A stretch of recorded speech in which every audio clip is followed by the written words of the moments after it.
All right, good morning, everybody. I see Billy Smith and Jeffrey Kukin have joined us already. Good morning, good morning. How y'all doing? And you, Cameron, how you doing this morning, brother? Man, I'm pretty good. As you know, I'm on a tight timeline. I'd love to just kind of jump straight into it. Absolutely. So, George Floyd, let's just talk. We just want to do a little bit of an update on the case this morning. And I think the place to start is, we've said this before on the show, and we're going to say it again, and we'll keep at it. All your martyrs are monsters. Yes. Yeah. Breonna Taylor, knee deep in the dope game. And Jacob Blake, turns out he was, good Lord, sexual assault and just all sorts of awful stuff. Apparently he was in the middle of stealing the woman's car while kidnapping her children when he fought a bunch of cops and pulled a knife. But the headline read, "Unarmed black man shot 7 times in the back by racist cop."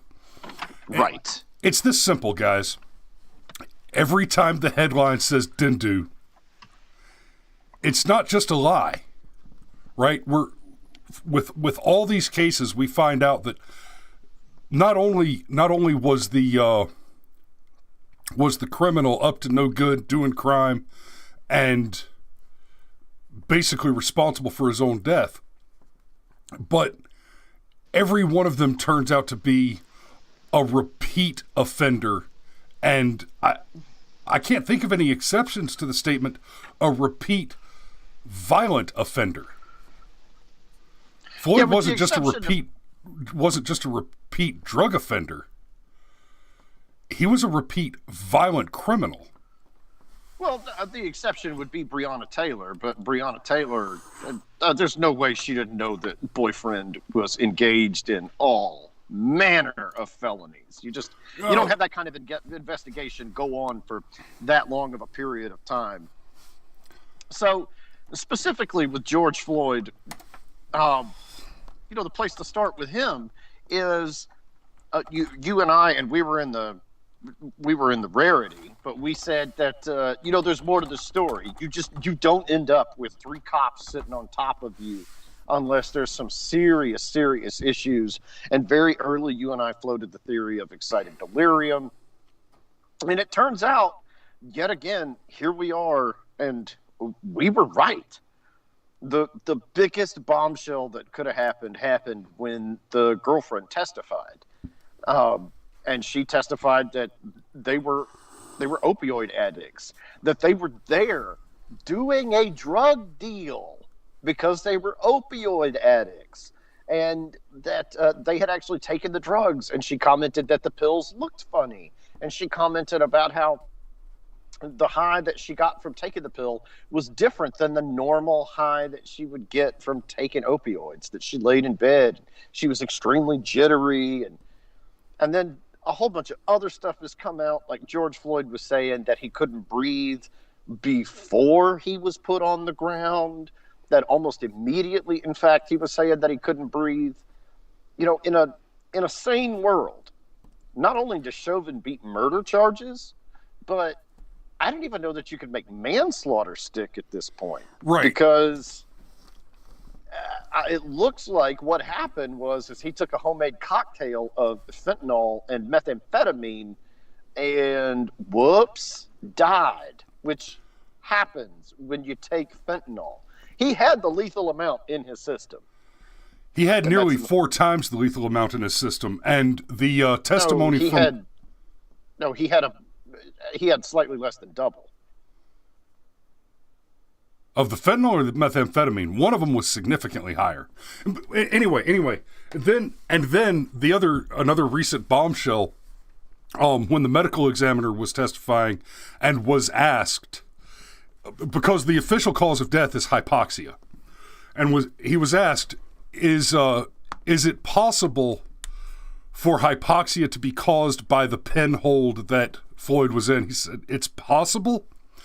And is hypoxia a problem when you're talking about fentanyl and methamphetamine? And the testimony of the medical examiner was, it is the primary problem. It is the primary cause of death when you're talking about an overdose from fentanyl or methamphetamine. So the cause of death, just from the medical examiner's testimony, without him actually saying it was the drugs that killed him, he did testify essentially that there's a much higher probability that the drugs killed him. Then the dad, good morning, everybody. Good morning, Dad. And Andy Bass joined us.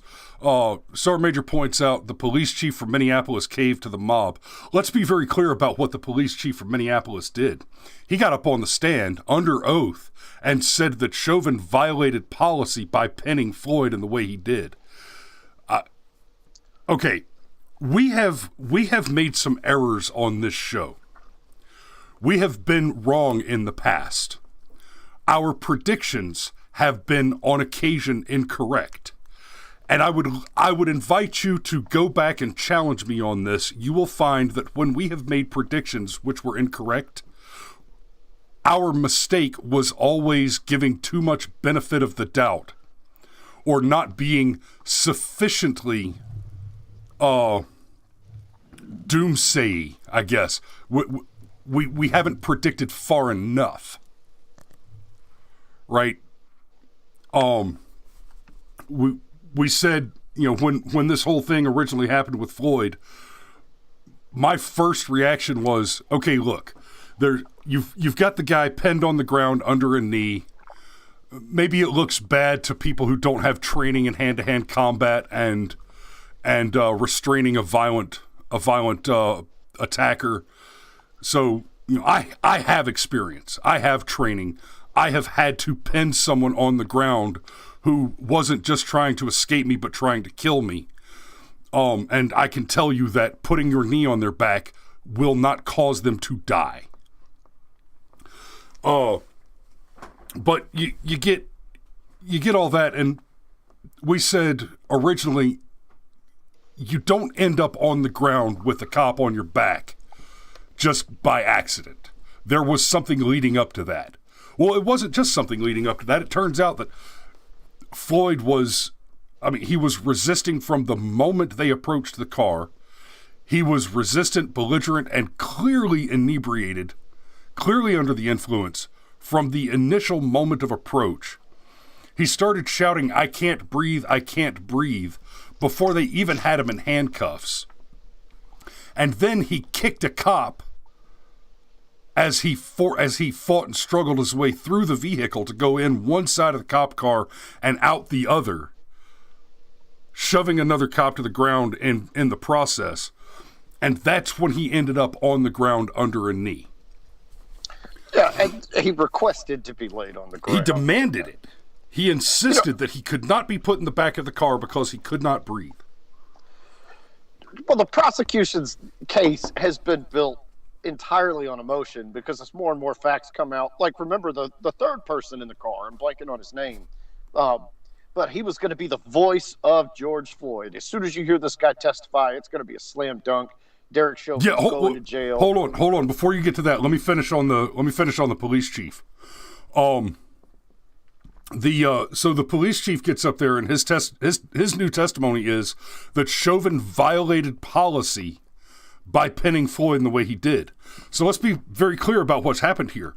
Minneapolis changed its police policy after the George Floyd incident. But there's still a record of what the policy was prior to the incident.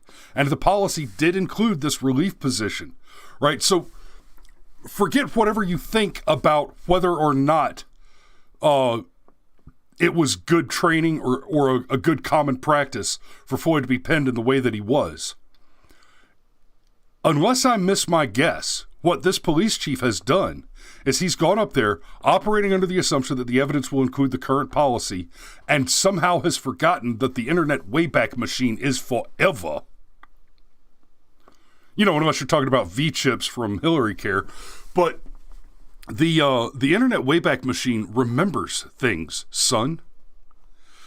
So the police chief didn't just cave to the mob, Granddad. The police chief, I believe he got up on that stage and perjured himself for the mob. When he said not to that mention- Chauvin he said that Chauvin violated policy, he perjured himself. Well, and can you picture being a cop working for that department as if they weren't demoralized enough already? Right. Because the chief of police will lie. That's awesome. Yeah, and let's think back for just a moment to which one was it in Georgia at the Wendy's? Rayshard Brooks. The Ballad of Rayshard Brooks. That's right. If you remember, with Rayshard Brooks, the police chief at the time, female of color, by the way, she tried to stand up for the officers in that case a little bit, but we had Howard the Coward, that what was he at the time? The district attorney? Yeah, he was DA. Insisted DA. the charges be brought against those two officers. The Rayshard Brooks case, it's hard to spot a more clear-cut case of self-defense, right? Rayshard Brooks took a weapon from the police officers. Oh, Dad says she was white, but okay. Yeah, the police chief was white. Okay. I think you confused her with Keisha Lance Bottoms, but that happens. That's fair. Anyway. And you know what? That conversation right there is one of the reasons that I really don't care what color somebody is. But in that case, Rayshard Brooks stole a weapon from the officers and fired it at them. That was a taser. Howard the Coward had only a few months prior made the argument, in order to hurt police officers, that the taser is a lethal weapon. And then, when the thing happened with Rayshard Brooks, Howard comes back and says that it's not a lethal weapon, and for that reason, they were not justified in using lethal force. Well, I'm sorry, son. I understand that you're a diehard commie Democrat, but no matter what the Democrat wants, the fact of the matter is that in reality, you cannot have it both ways. Two things can be true at the same time, unless those two things contradict one another. Thing A and thing B can be two true things, unless thing A is the opposite of thing B, in which case one of them cannot be true. You know, it's an absolute tragedy that we don't teach basic logic in primary schools. But that was a clear-cut case of self-defense, and the police chief, she tried to stand up for him a little bit, but the extent to which she could stand up for them is basically she resigned and disappeared. We haven't heard from her since. Which I'm not making an accusation that she was Clinton or something. I think she just intentionally let herself drop off into obscurity. But hell, who knows? Well, and then there's the other side of it, the fact that we know they were there doing a drug deal, because going back to the thing about the third person in the car, the voice of George Floyd, he's lawyered up, which is his right, and he's smart too. Nothing wrong with that. Even criminals get defense. Correct. Okay? But he's lawyered up and said, yeah, if you ask me to testify, I'm going to invoke the Fifth Amendment. My advice is don't even bother subpoenaing me. And the reason, it goes back to the girlfriend's testimony, they were buying drugs from the friend. And this is important, okay? Because if it turns out that it's the drugs that killed George Floyd, the criminal culpability for George Floyd's death doesn't rest on Chauvin. It rests on the guy that sold them the drugs. And it appears as though he didn't even sell them the drugs they were looking for, as in he poisoned them. And when you put a substance in somebody's body that under false pretenses, that's poisoning. That's exactly what that would be. So when you combine all this together, in no sane world does Chauvin get convicted. It doesn't happen. And damning in his, you're not supposed to use the invocation of the Fifth Amendment as evidence, but we're doing analysis and critique right now. We're not actually trying a case. The drug dealer So we're not speculating on the drug deal. That's the testimony of the girlfriend. She testified that they were in the midst of a drug deal when all this happened, right? And it was after her testimony and after the courts forced the judge to put Murder 3 back on the table that the drug dealer said, whoa, okay, I'm not getting up on that stand. I'm not playing that game. Because now we know from the girlfriend that they were doing a drug deal, that this guy was the drug dealer, right? And with Murder 3 back on the table, that means that the outcome of this case could be that he is charged with the murder of George Floyd for having given him the drugs. Now, Cameron mentioned the false pretenses, putting something into somebody's body against their will. It doesn't even have to be false pretenses. If you're the drug dealer that sold the drugs that caused the overdose, even if you sold them exactly what they said they wanted, even if the customer in this framing got exactly what they thought they were paying for, if you're the drug dealer that sold the drugs and they die because of the drugs, that's still Murder 3. Right.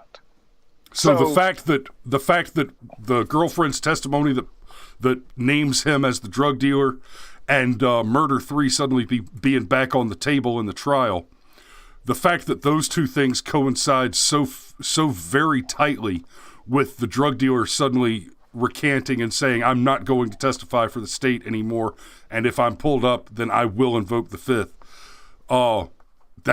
That's incredibly damning right there, especially when coupled with the medical examiner's testimony where he said hypoxia is the primary problem with the use of drugs of this sort, of an overdose from methamphetamine or fentanyl.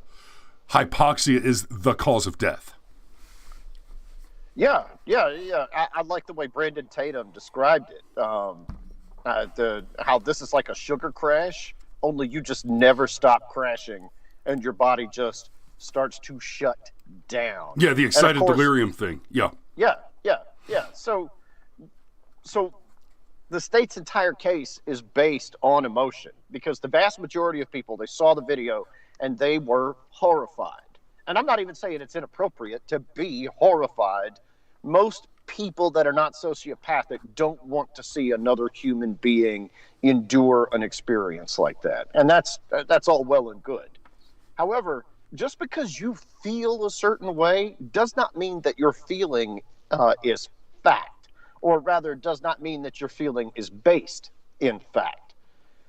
Jeff Foxworthy has a bit where he talks about arguments in marriages, and arguments in marriages are complicated because everything is on the table. You know your spouse. You know their weak points.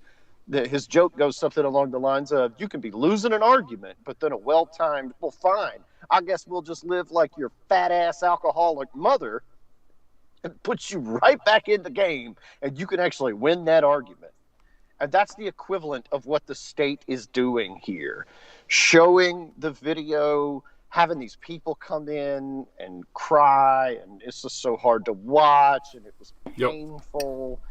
I mean, look, all of that does help the prosecution's case, but it only does it on the emotional level. If you strip all that emotion out and you look at just the facts, Chauvin followed procedure. And some people might even try and argue, okay, well, as soon as he suspected excited delirium, he had a responsibility to try and save George Floyd's life. And I would agree. That's why he called for paramedics. Now, there's some criticism that says he should have been rolled over onto his side. And that might be the one tiny little detail that Chauvin got wrong. But if Chauvin got that wrong, that means all the cops got it wrong. Not just Chauvin. Chauvin just happened to be the white guy with his knee on a black man's neck. And your Monday morning quarterback saying he should have been rolled over on his side after the fact. Even if that's a good argument,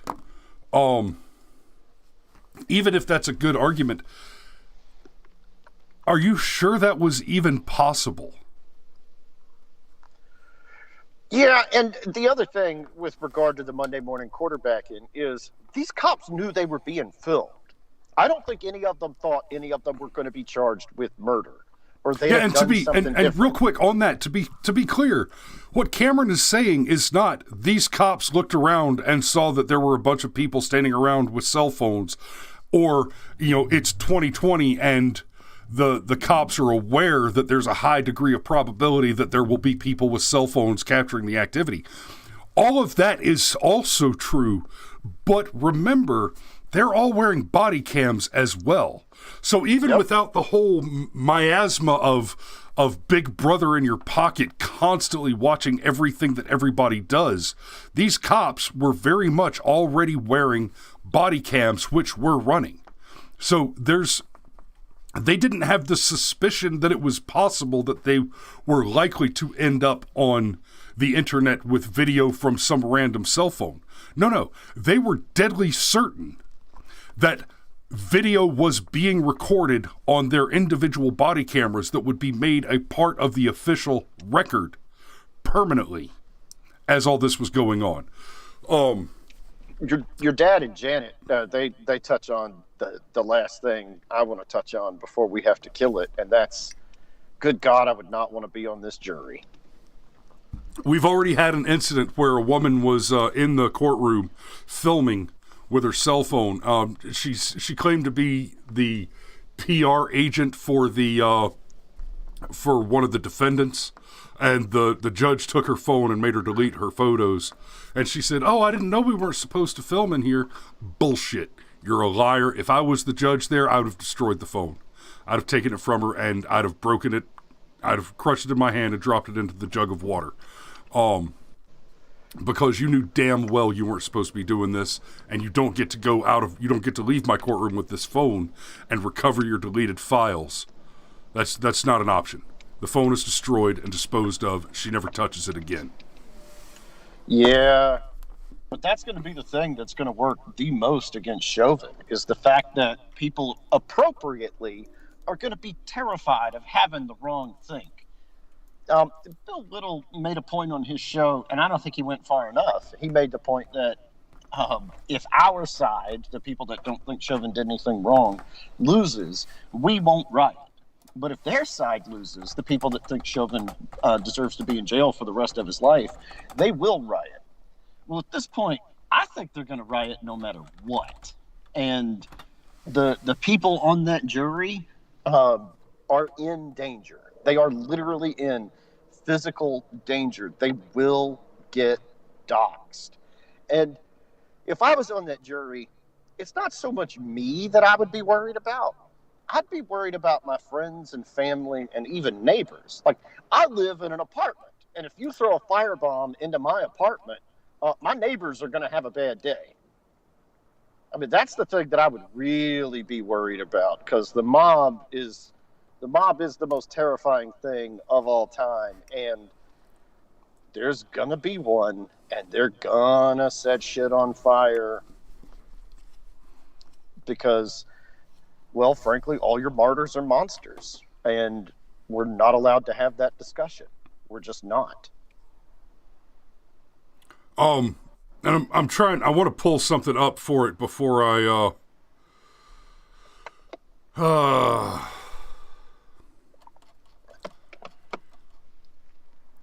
There.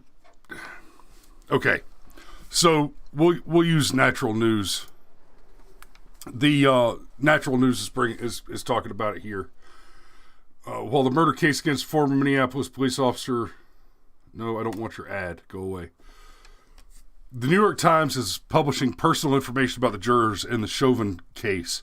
Chauvin faced a second-degree murder charge for the death of serial felon George Floyd, who had a tremendous amount of fentanyl in his system.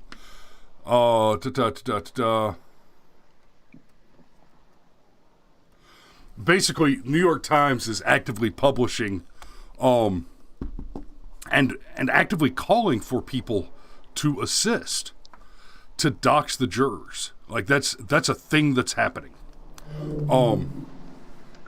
Which is terrifying. And just to be clear, I've said this on the show many times before, and I'll say it again and again. Doxing is murder. Yeah, you're pointing the mob at somebody and saying, "Get 'em, get 'em." I will say this though, even if Chauvin catches a conviction, I think his appeal is a slam dunk. Agreed. But no matter what the outcome of this trial is, Minneapolis is going to be burned to the ground. Yeah. If there's one big fault I think you can lay at Chauvin's defense, I would have put everything into having the trial moved outside of the state of Minnesota. There's no way he gets a fair trial. Just no way. There's no way he gets a fair trial outside of the state of Minnesota either. The cancer of Black Lives Matter has spread all over the country. Yes. However, but you're not wrong. The temperature could get turned down a little bit by moving it outside of the state of Minnesota. I don't know. I will give the enemy credit where it's due. They are very talented with the black propaganda. It would not be difficult to paint the change of venue as another racist maneuver by the state. That's how they would paint it. And the reason it would not be difficult is because, let's face it, the people you know who voted Democrat, who voted for Joe Biden, they already hate America, they already hate white people, and they want to believe anything you tell them that makes it easier to hate white people and hate America. They want to burn it down. They want to see it end. They want communism. They want Chinese-style communism in this country. They cannot achieve that unless they eradicate violently people like us, people who believe that we should have equal protection under the law, that we should have the freedom to speak, that we should have the right to keep and bear arms, that we shouldn't murder our children for career advancement, that sacrificing our children on the altar of ecumenical politics is a mortal sin. So, yeah, and I mean that sincerely. People you know who voted Democrat are not your friends. Yeah, they think they you're the bad hate guy you because you have the wrong thing. Whew. All right, brother. I gotta say, that was fun. Yeah, but we're out of time. But we are out of time. In fact, we are exactly out of time. Thanks for tuning in this morning, guys. Come back and see us tomorrow. I actually don't know what we'll be talking about tomorrow yet, but I think it might be the tax law, and we will see you in the morning. Be safe out there.